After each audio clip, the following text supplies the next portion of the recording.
여러분, 우리가 청지기, 우리가 잘 일반적으로 사용하지 않는 그런 용어이긴 하지만, 우리가 이 신앙에 있어서 우리가 이 청지기란 이야기를 우리는 종종 합니다.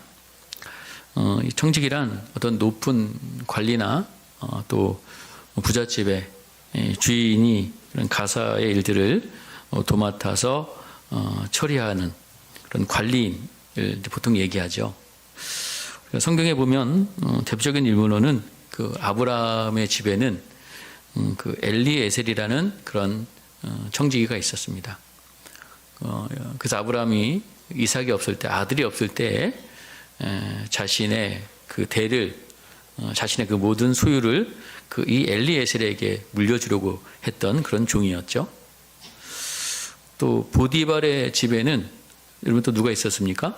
바로 요셉이라는 청지기가 있었습니다. 보통 거긴 총무라고도 표현되어 있지만요. 요셉이 노예로 팔려와서 보디발의 집에 노예로 이제 그가 살게 되었는데, 그 나중에는 그가 보디발에게 인정을 받아서 그 집, 그러니까 그 주인의 모든 고난을 대리해서 그 가정을, 그 집을 다스리는 그런 청지기로서 역할을 했던 거죠. 또 우리가 영적으로 보면 하나님의 집, 그죠? 하나님의 집의 청지기로서 대표적인 사람이 바로 모세. 하나님께서 모세를 충성된 일꾼으로, 충성된 청지기로 인정해 주시고요. 그 모세보다 더 뛰어나신 청지기로서의 사명을 감당하신 분이 바로 누굴까요? 바로 예수 그리스도시죠. 이 땅에 오셔서 그 정말 하나님 앞에 온전히 순종했던 그 예수님의 모습이 정말 이 청지기의 모범이 되는 모습이기도 합니다.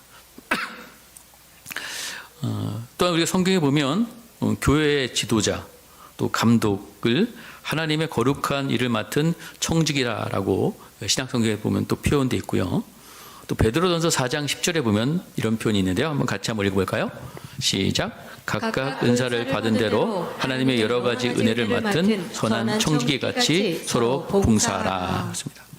자, 베드로 사도는 모든 교회의 구성원들 역시 하나님께서 여러 가지 은혜를 주셨고 또 그들에게 각각의 은사를 주셔서 그들을 선한 청지기로 하나님께서 부르셨다라고 이렇게 말씀하고 있어요.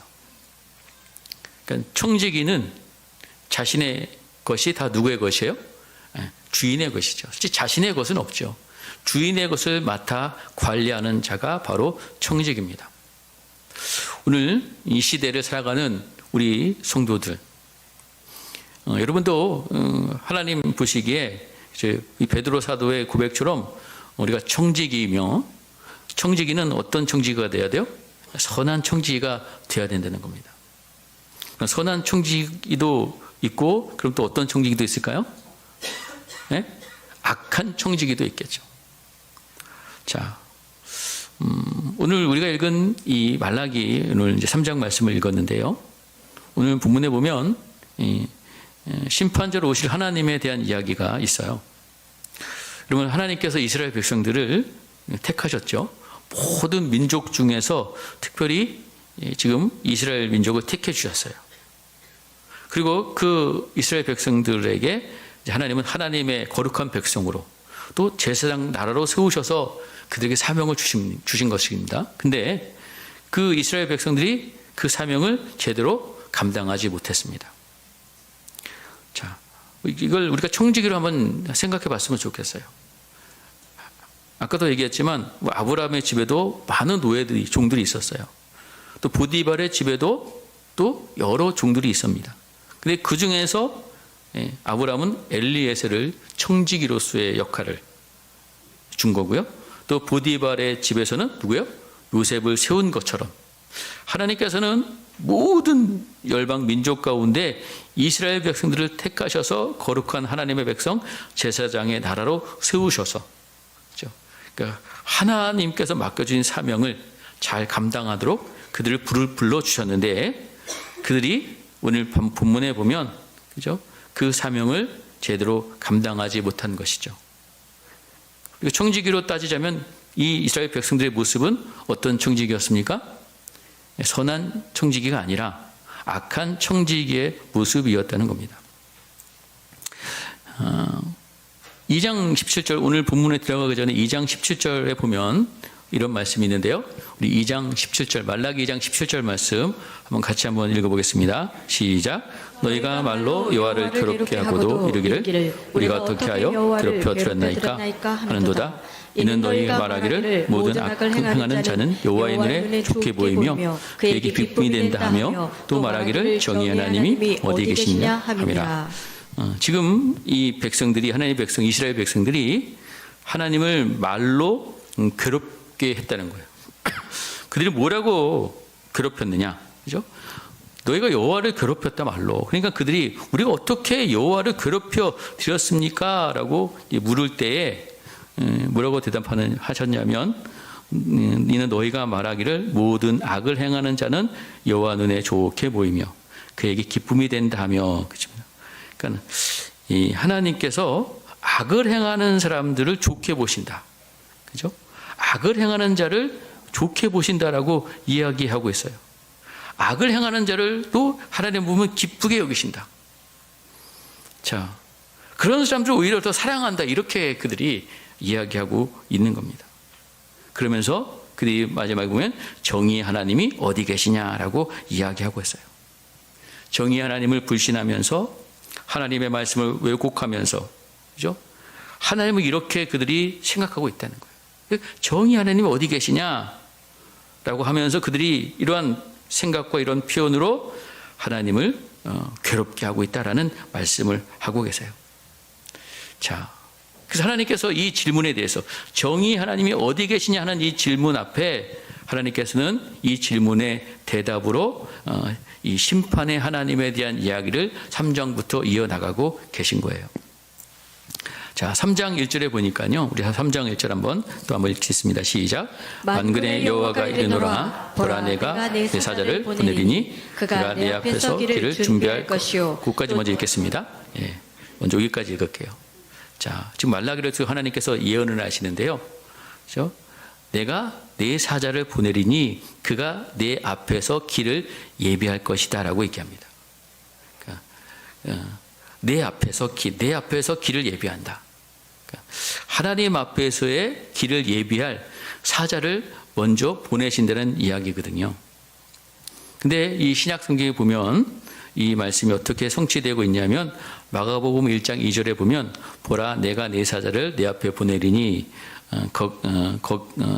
그가 내 길을 예비하리라, 이런 말씀을 하고 있어요. 내 길을 준비하리라. 자, 왜 신약에도 이 말씀이 있느냐? 바로 이 구약에 하셨던 이 예언이 이 신약의 말씀으로 하나님 말씀하신 대로 성취되고 있다는 것을 말씀하기 위해서 지금 신약에도 이 말씀이 실려 있습니다. 자, 그러니까 내 앞길을 준비한다. 내 앞길을 예비한다. 자, 주님께서 오실 앞길을 예비할 사자를 미리 보낸다고 말씀하셨는데요. 여러분, 그 사자가 누굴까요? 바로 세례 요한을 얘기하고 있어요. 우리가 알듯이 세례 요한은 예수님께서 오시기 전에 예수님의 길을 준비했던, 예비했던 하나님의 사자로 보냄받은 사람이 바로 세례 요한입니다. 그래서 구약 성경 제일 마지막 성경인 이 말라기에서 말라기 4장 5절에 보면은 거기 뭐라고 얘기하고 있냐면, 선지자 엘리야를 너에게 보내신다라고 얘기하고 있어요. 선지자 엘리야를 내가 너에게 보내겠다. 자, 그 선지자 엘리야는 누굴까요? 바로 말라기 4장 5절입니다. 선지자 엘리야는 바로 세례 요한이라는 거예요. 자, 이 말라기에서 하셨던 이 말씀이 그대로 성취되고 있다는 겁니다. 근데 우리가 마태복음 17장에 보면 이 선지자 엘리야가 이미 왔을 때 사람들이 알지 못하고 그를 임의로 대우하였다라고 얘기하고 있거든요. 우리 엘리야를 하나님께서 보내셨지만 그 백성들이 그 엘리야, 세례 요한을 어떻게 대우했는지 우리가 잘 알죠. 여러분, 세례 요한이 어떻게 됐습니까? 헤로데에 의해서 죽음을 당하는 그런 일들이 벌어졌어요. 자, 이런 이 말씀을 이렇게 쭉 이어보면 이 모든 역사를 주관하시는 분은 하나님이시고, 또 하나님은 하나님의 말씀하신 것을 반드시 이루어 나가시고 성취하시는 신실한 하나님이심을 오늘 성경은 우리에게 말씀해 주고 있습니다. 자, 그래서 2절에 보면요. 또 우리 한번 2절이 아니라 1절 아까 읽은 그 후반부 한번 보겠습니다. 후반부를 보면 거기 있죠. 또 너희가 거기 읽어볼까요? 시작. 또 너희가 구하는 바 주가 갑자기 그의 성전에 임하리니 곧 너희가 사모하는 바 언약의 사자가 임할 것이라. 그렇습니다. 이제 이어서 먼저 사자를 보낸 다음에 그 다음에 너희가 구하는 바 주가 갑자기 그의 성전에 임할 것이다. 또 너희가 사모하는 바 언약의 사자라라고 이야기합니다. 자, 하나님이 먼저 사자를 보냈어요. 근데 그 다음에 또 주, 언약의 사자를 다시 보낸다라고 말씀합니다. 자, 앞에서 사자와 이 언약의 사자는 동일인이 아니죠. 자, 이 사자는 성전에 임한다. 성전의 주인 되신 분이에요. 여러분, 이 사자는 과연 누굴까요? 바로 예수님을 얘기합니다. 예수 그리스도. 자, 메시아 그리스도를 이야기하고 있는 겁니다. 여러분, 예수 그리스도는 즉흥적으로 이 땅에 오신 분이 결코 아니죠. 오늘도 우리가 아브라함과 다윗에게 언약하셨던 그 예수님, 그리스도, 또 선지자를 통해서 미리 예언하신 대로 오신 그리스도, 바로 언약의 사자로 오셨다는 사실을 우리는 기억해야 됩니다. 당시에 이 말라기 시대에 살고 있었던 이 백성들이 그들도 메시아를 기다렸어요. 당시 이 시대는 이스라엘 백성들이 포로로 잡혀갔다가 다시 돌아와서 지금 성전도 이렇게 다시 한번 재건하고 나름대로 열심히 믿음으로 살려고 했던 그런 시대입니다. 근데 시간이 점차 흘러서 그들이 정말 소망을 가지고 좀 하나님께서 자신들이 다시 당시 하나님께서 약속하신 약속의 땅으로 돌아가게 되면 큰 축복으로 엄청난 일들을 벌어주실 것을 알고 있었는데 그들이 기대대로 안 되니까 그들이 여러 가지 많은 실망 가운데 있는 그런 상황 가운데 있었어요. 다윗과 같은 지도자 보내주셔서 이 나라를 회복시켜 주시고 그런 메시아가 올 줄 알았는데 전혀 그들의 기대와는 전혀 동떨어진 일들이 계속해서 벌어지고 있을 때 그들은 점점 믿음을 잃어버렸고 그냥 세상의 방식과 원리대로 살아갈 수밖에 없는 그런 시대에 놓였던 것입니다. 자, 어쨌든 하나님께서 그런 시대에 바로 언약의 사자를 내가 보낼 것이다. 그 약속을 해주고 계시고요. 또 2절 말씀은 같이 한번 읽어보겠습니다. 시작. 그가 임하시는 날을 누가 능히 당하며 그가 나타내는 때에 누가 능히 서리요. 그는 금을 은단하는 자요 불과 표백하는 자의 잿물과 같을 것이라. 그렇습니다. 자, 여기 보면 그 주님께서 임하시라 언약의 사자가 임하실 때에 누가 그것을 견딜 수 있고 누가 그 앞에 설 수 있는가, 누가 그 앞에 살아남을 수 있는가라는 이야기를 하고 있습니다. 자, 여러분, 우리가 하나님 앞에 설 수 있는 자, 그죠? 우리 하나님 앞에 설 수 있는 자는 아무나 설 수 없죠. 어느 누구도 설 수 없습니다. 그런데 설 수 있는 사람이 있어요. 여러분, 어떤 사람이 설 수 있을까요? 바로 죄를 사함받고 하나님의 정결한 백성들, 거룩한 백성이 될 때는 하나님 앞에 우리는 능히 설 수 있게 됩니다. 그래서 오늘 말씀에 보면 금을 연단하는 자의 불과 표백하는 자의 잿물과 같을 것이라는 이 표현이 뭐냐면 지금 이스라엘 백성들의 입장에서는 지금 그들은 하나님 앞에 설 수 있는 입장이 아니에요. 왜? 지금 타락한 가운데 있어요. 죄 가운데 있어요. 그들이 하나님 앞에 서기 위해서는 그들을 어떻게 해요? 연단해서 정결하게, 표백해서 깨끗하게 할 사건이 일어나야 됩니다. 그러니까 그것을 위해서 하나님께서는 누구를 보내시는 거예요? 언약의 사자인 예수 그리스도를 보내시는 겁니다. 예수님을 통해서 우리는 주의 사함을 받아서 거룩한 하나님의 백성이 될 수 있기 때문에.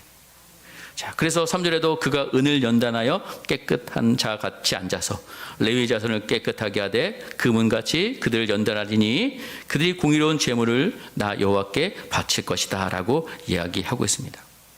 자, 우리가 앞에서 살펴보지 않았지만 지금 이 말라기 시대에는 이 레위 자손들, 그 하나님의 예배를 섬기고 돕는 이들이 다 타락하여서요, 하나님 앞에 예배가 온전히 드려지지 않았습니다. 물론 예배를 드린다고 어떤 제물도 바치고 하지만 그 제물들이 다 더러운 제물이에요. 하나님께서 받을 만한 그런 제물이 아니어서 그 예배가 완전히 무너지는 그런 시대 속에 당시에 그런 상황이 되었던 겁니다. 그때 하나님께서는 바로 이 언약의 사자 예수 그리스도를 통해서 우리의 모든 죄를 사해 주시는 거예요. 그렇죠? 우리의 죄는 우리의 힘과 노력으로 사해지는 것이 아니라, 그렇죠? 예수 그리스도의 보혈의 은혜와 능력으로 우리의 그 죄가 사해질 수 있게 되는 것입니다. 그럴 때 우리가 하나님 앞에 나와서 예배 드릴 수 있고요. 그렇죠? 오늘 구약의 상황에 보면 제물도 드릴 수 있는 거죠. 자, 여러분, 제물이 문제가 아니고요. 그죠? 뭐가 문제였어요? 바로 그들의 마음이 문제입니다. 하나님을 떠나 있는 죄 가운데 있는 그들의 마음들. 하나님께서는 그것을 다시 한번 회복시키기 위해서 하나님께서 약속하신 대로 언약의 사자 예수 그리스도를 이 땅에 보내셔서, 그죠? 연단하는 불, 표백하는 잿물처럼 예수 그리스도의 그 보혈의 은혜와 그 공로로 인해서 그들을 거룩하게 회복시켜 주신다는 약속을 하고 있는 겁니다. 자, 히브리서 9장 12절 말씀 보면은 이런 말씀 있죠. 우리 한번 같이 한번 읽어볼까요? 시작. 염소와 송아지 피로 하지 아니하고 오직 자기의 피로 영원한 숙제를 이루사 단번에 성령에 들어가셨느니라. 그렇습니다. 또 14절도 한번 같이 한번 읽어보겠습니다. 9장 14절입니다. 시작. 하물며 영원하신 성령으로 말미암아 흠없는 자기를 하나님께 드린 그리스도의 피가 어찌 너희 양심을 죽은 행실에서 깨끗하게 하고 살아계신 하나님을 섬기게 하지 못하겠느냐. 그렇습니다. 바로 예수 그리스도께서 오셔서 이런 회복을 허락하여 주실 때에 그들이 이제 하나님 앞에 예전처럼 기쁨이 되는 제사를 제물을 드릴 수 있게 된다라는 이야기를 오늘 이어나가고 계세요. 자, 예수께서 오셔서 이것을 모든 것을 회복시켜 주신다는 것입니다. 자, 그리고 또 이어서 그러나 또 5절에 보면요. 우리 5절도 같이 읽어볼게요. 시작. 내가 심판하러 너에게 임할 것이라 점치는 자에게와 가늠하는 자에게 거짓 맹세하는 자에게와 품꾼의 삭에 대하여 억울하게 하며 과부와 고아를 압제하며 나그네를 억울하게 하며 나를 경외하지 아니하는 자들에게 속히 증언하라. 만군의 여호와가 말하였느니라. 아멘. 자, 여러분, 언약의 사자가 오셔서 불과 포백제의 연단을 통해서, 그죠? 이 백성들을 다 어떻게 해요? 죽이신다는 것이 아니라 백성들을 깨끗하게 하여 그들을 변화시키실 것이라는 약속을 하고 계신 거예요. 자, 그러나 이런 연단의 과정을 거쳐서, 그죠? 이 백성들이 그 악행에서 떠나서 하나님을 잘 섬기고 하나님의 백성답게 살아야 되는데, 그럼에도 불구하고 그들이 계속해서 악을 행한다면, 그죠? 점치는 자, 간음, 여러 가지 이야기를 하고 있잖아요. 그런다면 하나님께서 결국은 어떻게 하신다는 거예요? 세상을 심판할 때 그들 심판당한다는 이야기를 하고 계신 것입니다. 하나님은 이스라엘에게 책망과 경고를 하셨고 그의 언약의 사자를 보내셔서 정결하게 되어 돌아올 수 있는 기회를 주셨습니다. 그러나 끝까지 그 기회를 거부하는 자에게는 어떻게 해요? 내가 오늘 5장 후반부에 내가 속히 증언하리라. 하나님, 예수님께서 증언해 주신다는 거예요. 어떤 증언입니까? 그들이 심판받도록 증언한다는 거예요. 자, 그들이 얼마나 어떤 일들을 저질렀는지. 여러분, 이 죄의 문제는 다른 것이 아닙니다. 크게 두 가지예요. 하나는 뭐예요? 하나님을 사랑하지 않은 것이고, 또 하나는 뭡니까? 이웃을 사랑하지 않은 것이에요. 자, 하나님께서 그들에게 기회를 주시고 연단하여서 변화시켜 주셨음에도, 그런 기회를 주셨음에도 불구하고 그들이 돌이키지 아니하고 하나님을 사랑하지 않고 이웃을 사랑하지 않는 그 삶, 계속 살아가게 될 경우에는 결국에는 그들에게 기다리고 있는 것은 뭐예요? 하나님의 심판이라고 말씀하고 계신 것입니다. 자, 그러면서 6절에도 나 여호와는 변하지 아니하리니 그러므로 야곱의 자손들아 너희가 소멸되지 아니하리라라고 이야기하고 계세요. 여러분, 하나님께서는 지금 이스라엘 백성들을 사랑하셨죠. 자, 특히 여기 야곱의 자손들이라는 표현이 있습니다. 우리가 보통 이스라엘 백성들을 얘기할 때 야곱의 자손이라고는 잘 안 써요. 보통 아브라함의 자손 많이 쓰거든요. 그래서 야곱의 자손이라는 의미는 바로 하나님께서 이스라엘 백성들을 특별하게 택해 주셨다는 의미가 거기에 담겨져 있습니다. 왜냐하면 여러분, 아브라함은 우리가 믿음의 조상이지만 야곱으로 여기 표현한 이유는 바로 그는 택함 받은 자라는 거예요. 우리 말라기 1장 2절에 보면요, 하나님께서 선택하실 때에 자, 아브라함의 아들이 누구죠? 이삭이었습니다. 이삭의 아들이 누구예요? 야곱과 에서였어요. 하나님께서 누구를 선택하셨어요? 야곱을 선택했습니다. 그래서 이 말라기 1장의 2절에 보면 하나님께서는 에서를 미워했고 야곱을 사랑했다라고 얘기하고 있어요. 그게 바로 하나님께서 선택하신 겁니다. 무엇 때문에? 그건 하나님의 주권이에요. 뭐 야곱이 잘 낳고 못 낳고 이게 아닙니다. 자, 하나님께서는 주권적인 사랑으로 이 야곱을 택해 주셨기 때문에 그들의 향한 하나님의 마음은 변하지 않다는 것을 말씀하시면서 그들이 지금 빨리 돌아와라. 지금 이 메시지를 계속해서 그들에게 던져주고 있는 것이에요. 자, 사랑하는 성도 여러분, 하나님께서도 저와 여러분을 사랑하셔서 예수 그리스도를 이 땅에 보내시고 우리가 예수를 믿음으로 말미암아 우리를 하나님의 자녀로 선택해 주셨습니다. 그러면 그분의 사랑은 여러분 끝이요, 변함이 없지요. 자, 저와 여러분을 끝까지 돌봐주시고 인도하여 주십니다. 십자가에 보여주신 그 주님의 사랑, 우리를 구원하신 그 사랑, 주님께서 끝까지 우리를 구원이 완성될 때까지 우리를 돌봐 주시고 인도해 주시고 역사하여 주신다는 사실을 우리는 기억해야 될 줄 믿습니다. 그분께서 날마다 우리를 향해서 돌아오라고 말씀하고 계세요. 자, 여러분, 이어서 하나님께서 이스라엘 백성들이 하나님을 떠난 증거에 대해서 지적하시면서 말씀하시는데요. 자, 우리 한번 7절 말씀 같이 한번 읽어보겠습니다. 시작. 만군의 여호와가 이르노라 너희 조상들의 날부터 너희가 나의 규례를 떠나 지키지 아니하였도다. 그러즉 내게로 돌아오라. 그리하면 나도 너에게로 돌아가리라 하였더니 너희가 이르기를 우리가 어떻게 하여 돌아가리까 하는도다. 자, 여러분, 이것이 바로 하나님의 일단 사랑이에요. 떠났어요. 그런데 이스라엘 백성들이 한두 번 떠난 것이 아닙니다. 자주 떠났어요. 근데 하나님께서 계속 버리지 않고 또 돌아오라고 기회를 주시고 있어요.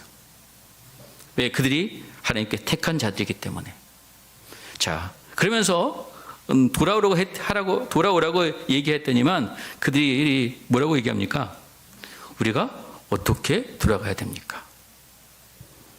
그러니까 이 이야기는 뭐냐면 자신들이 지금 하나님을 떠났다고 그들은 생각하지 않아요. 그것도 모르고 있어요. 뭐가 잘못되고 있는지 모르고 있다는 겁니다. 자, 이스라엘 백성들이 하나님을 떠나서 우상 숭배하다가 나라가 망했잖아요. 바벨론으로 끌려갔잖아요.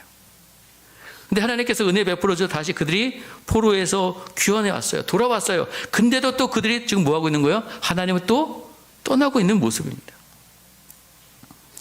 우리가 어떻게 해야지 돌아가겠습니까? 라고 했을 때 하나님께서 한 가지 예를 말씀해 주고 계십니다. 우리 한 8절 말씀 한번 같이 읽어볼게요. 시작. 사람이 어찌하여 하나님의 것을 도둑질을 하겠느냐? 그러나 너희는 나의 것을 도둑질하고도 말하기를 우리가 어떻게 주의 것을 도둑질하였나이까 하는도다. 이는 곧 11조와 봉헌문이라. 자, 그들이 정말 자기가 하나님을 떠났다는 사실도 모르고 어디가 잘못된지 모르고 있을 때 하나님께서 그들에게 뭐라고 얘기하고 있냐면 하나님의 것을 뭐 했다고요? 도둑질했다. 그러니까 그들이 뭐라 그래요? 하나님 것을 도둑질했다고요? 우리가 어떻게 하나님의 것을 도둑질을 할 수 있습니까? 우리가 뭘 도둑질했습니까? 라고 이렇게 질문하는 거예요. 그때 하나님께서 이 말라기 선지자를 통해서 하신 말씀이 뭐예요? 곧 11조와 봉헌물이라 라는 이야기를 하고 있는 겁니다. 자, 여러분, 이 이스라엘 백성들이 하나님 앞에 그 당시에 보면 11조를 제대로 드리지 않았고 뿐만 아니라 봉헌물들, 그러니까 제사 드릴 때 그런 예물들도요, 제대로 드리지 않았어요. 자, 이 11조 예물이라는 말씀은 두 가지 의미가 있는데, 그러니까 백성들이 하나님 앞에 제물을 드릴 때 어떤 제물을 드려야 됩니까? 최고의 제물을 드려야 되잖아요. 근데 병들고 흠 있는 제물을 가져와서 제사를 드렸어요. 가치 없는 것들 갖다가. 이것도 하나님의 것을 뭐 한 거예요? 훔친 거고요. 또 11조를 온전히 드려지 않았기 때문에 하나님의 것을 훔쳤다고 이야기하고 있는 겁니다. 당시에 이 백성들뿐만 아니라 당시에 그 종교 지도 제사장들도 그런 일들에 함께 다 동참했어요. 그만큼 이 백성과 이 제사장 모두가 그 믿음의 뿌리가 약해졌다. 그들의 삶 가운데 오직 탐욕과 불신이 가득 차 있었다는 거예요. 그래서 그들을 향해서 하나님께서 9절에 너희 곧 온 나라가 나의 것을 도둑질하였으므로 너희가 저주를 받았느니라라고 말씀하고 있어요. 이 백성들이 하나님의 것을 도둑질하여서 너희가 지금 저주를 받고 있다 말씀합니다. 자, 여러분, 물론 여기 하나님께서 이 11조로 예배를 드렸지만 당시에 물론 11조만이 문제가 아닙니다. 그렇다면 11조 잘 드리고 그죠? 예물 잘 드리면 이게 하나님께 돌아가는 것이냐? 그건 아니에요. 그게 그렇다고 볼 수 없어요. 하나님께서 당시의 그 시적인 상황 속에서 한 가지 예를 들어준 겁니다. 당시에는요, 이 11조 봉헌만 문제가 있는 것이 아니라 안식일도 제대로 지키지 않았고요. 또 이방 여인들과 결혼했고요. 제사장 집은 더럽혀졌고요. 아까 이게 예배가 타락하여서 잘못된 예물 드리고요. 그죠? 그러니까 이런 것들이 제대로 안 되니까요.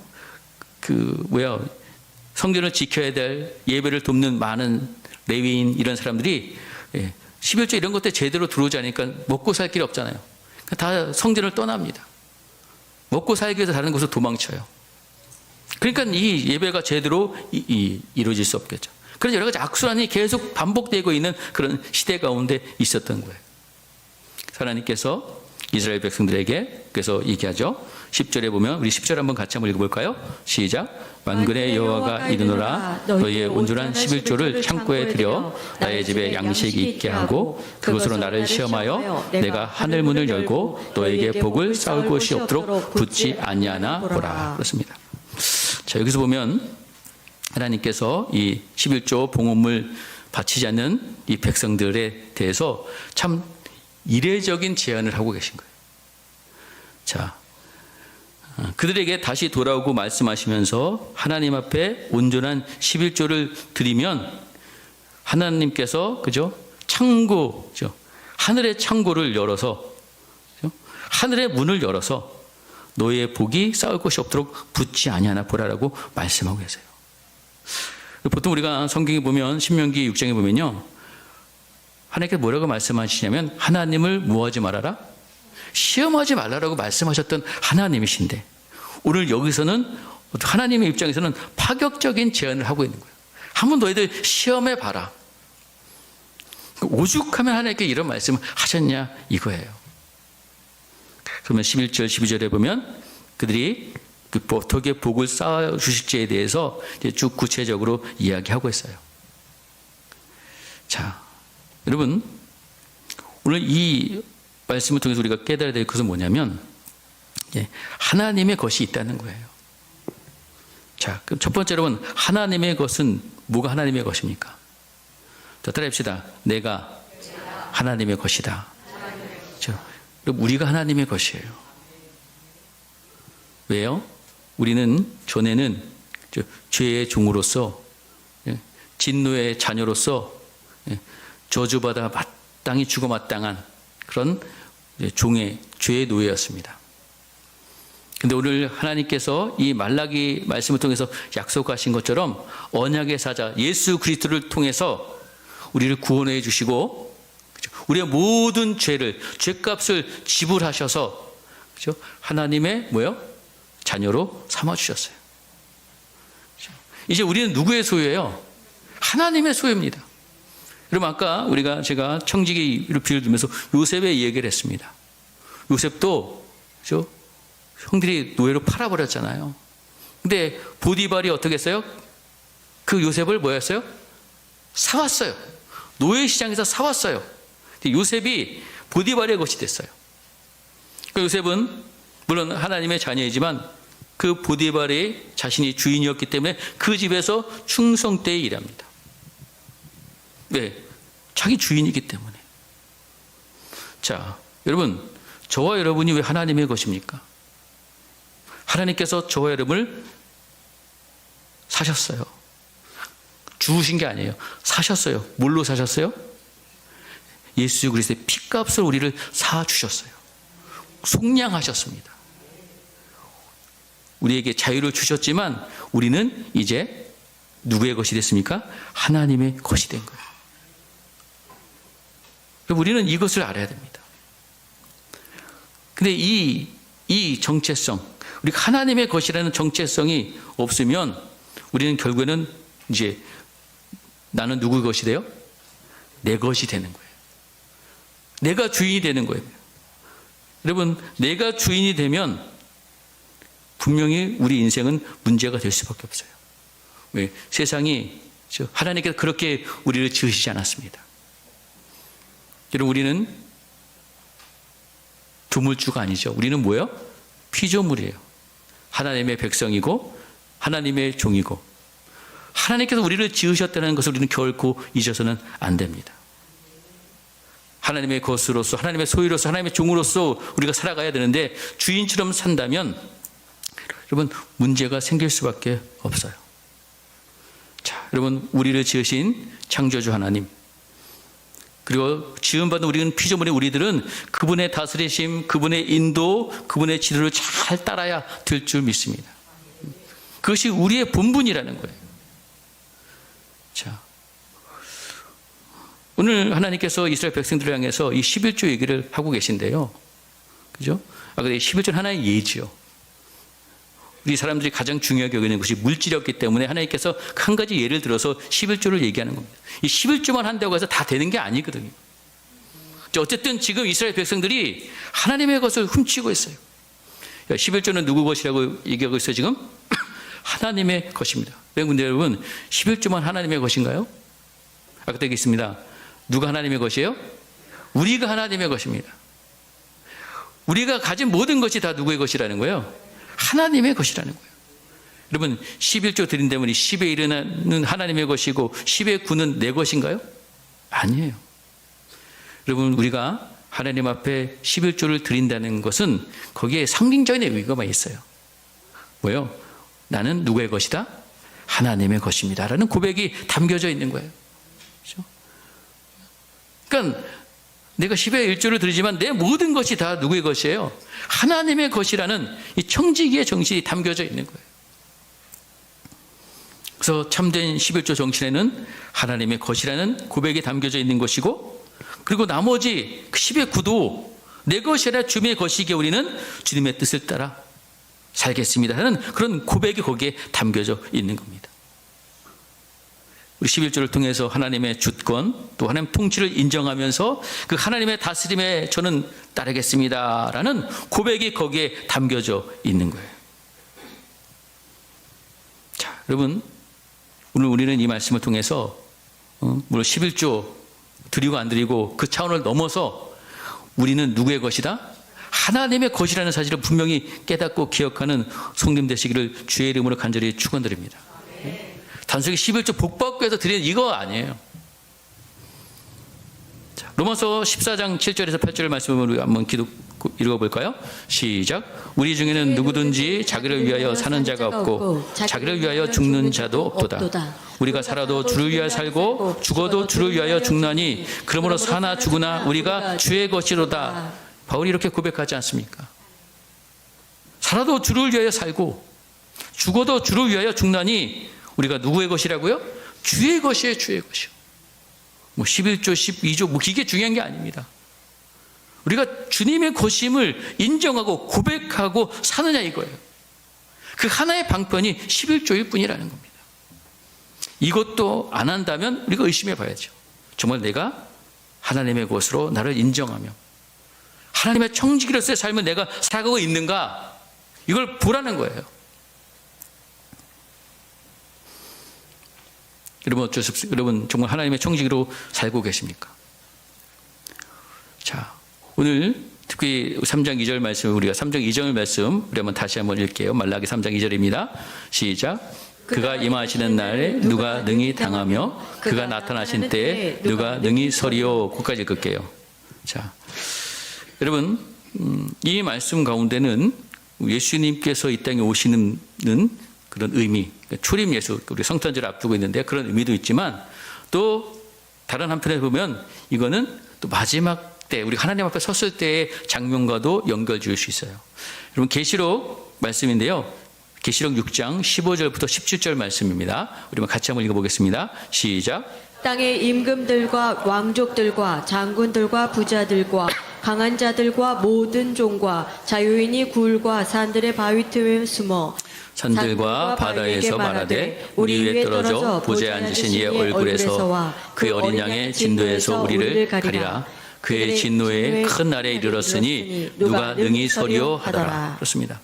그래서 임금들, 왕족들, 뭐 다양한 사람들이죠. 물론 종과 자유인들도 있어요. 이들이 마지막 때에 숨어 있는 거예요. 왜 숨어 있어요? 뭐 받을까 봐? 어린 양의 진노에서 우리를 가려 숨겨달라는 거예요. 심판받을까 봐 있는 거죠. 왜? 근데 그 진노의 날에 그저 하나님 앞에, 그저 주님 앞에 설 수 없다는 거예요. 그걸 알았기 때문에. 그럼 여러분, 그 날에 누가 그 앞에 설 수 있을까요? 자, 우리 계시록 7장 9절인데요. 한번 같이 한번 읽어보겠습니다. 시작. 이르에 내가 보니 각 나라 족속과 방언에서 아무도 능히 셀 수 없는 큰 무리가 나와 흰 옷을 입고 손에 중요가지를 들고 보좌 앞과 어린 양 앞에 서서. 자, 지금 보좌 앞과 어린 양 앞에 서서라고 얘기하고 있어요. 하나님 앞에 서 있는 사람들을 얘기하고 있는 겁니다. 설자가 있는 거예요. 누가 서느냐? 자, 계시록 7장 10절입니다. 시작. 큰 소리로 외쳐 이르되 구원하심이 보좌에 앉으신 우리 하나님과 어린 양에게 있도다. 그렇습니다. 자, 누가 섭니까? 어린 양의 그죠 구속을 믿는 자만이 설 수 있는 거죠. 아까 말라기에 말씀한 것처럼 그가 금으로 연단하는 자에 불과 표백하는 자의 재물 같은 것이라고 말씀하셨는데 이게 바로 예수 그리스도의 부요를 얘기하죠. 그 피로 우리는 구속함을 받아서 우리가 하나님 앞에 설 수 있는 은혜를 누리게 됩니다. 여러분, 우리는 그렇게 하나님 앞에 구속받은 택함받은 하나님의 사람이에요. 우리 이제 하나님의 것을 우리가 하나님께서 우리에게 그런 은혜와 축복을 허락해 주셨습니다. 그러면 우리는 주님 앞에 그 설 때를 청지기로서의 삶으로 잘 준비하는 성도들이 되어야 될 줄 믿습니다. 주님 앞에 섰을 때 우리가 하루를 살고 또 한 주를 보내고 또 한 달을 보내며 또 한 해를 보냅니다. 그러면서 우리가 마감 결산을 그렇게 하죠. 우리가 하루를 보내면서도 할 수 있고요. 또 한 주간, 뭐 한 달, 특히 한 해를 보내면서 우리가 마감과 결산을 하잖아요. 또 이런 시간을 보면서 이 땅에 있는 그런 시간을 보면서 이것이 하나님께서 우리 인간에게 어떤 본성에 심어주신 하나의 섭리가 아닌가 그런 생각을 해보게 됩니다. 자, 중요한 것은 우리가 언젠가는 우리가 최종의 결산의 때가 있다는 거죠. 오늘 우리가 말씀 읽은 것처럼 하나님께서 예수 그리스도 안에서 우리를 택하여 부르셔서 우리를 하나님의 소유로 하나님의 것으로 삼으셔서 이제 우리가 이 땅에 사는 동안에 청지기로서의 삶을 살기를 하나님께서 요구하고 계십니다. 얼마나 여러분 충성된 청지기로서의 삶을 지금 살아가고 있습니까? 정말로 주님의 것으로서 살아가고 계십니까? 내가 주인 노릇하면서 왕 노릇하면서 그렇죠? 혹시 주인의 것을 훔치면서 시간도 내 것이고 물질도 내 것이고 재능도 내 것이고 나를 위해 사는 그런 어리석은 삶을 살고 있지는 않습니까? 우리는 한 해를 마감하면서 이제 얼마 남지 않은 이 결산의 시간에 우리 다시 한번 주님 앞에 설 결산의 때를 생각하면서 다시 한번 결단할 수 있는 우리 성도님 되시기를 주의 이름으로 간절히 축원드립니다. 모든 것이 여러분 주인이신 하나님을 우리가 경외하면서 우리의 소유가 내 것이 아니라 늘 청직이라는 것을 기억하면서 우리의 남은 여생을 정말 우리 주인 되신 하나님 앞에 내 것을 드리는 것이 아니라 하나님의 것을 드리며 그것을 하나님을 섬기며 하나님 나라 위에 하나님 사랑과 이웃 사랑하면서 살아가는 우리 성도들이 되어야 될 줄 믿습니다. 우리는 그리스도께서 다시 오실 때 그때 우리는 하나님 앞에, 그렇죠? 그 어린 양 앞에 우리는 능히 설 수 있는 자들이 되어야 된다는 것이죠. 오늘 말씀을 생각하면서 다시 한번 우리가 회개할 것이면 회개하고, 우리가 그때 주님 오실 때 주님 앞에 능히 설 수 있는 그런 정직이 충성된 일꾼, 그렇죠? 믿음을 사는 복된 하나님의 자녀 되시기를 주의 이름으로 간절히 축원드리겠습니다.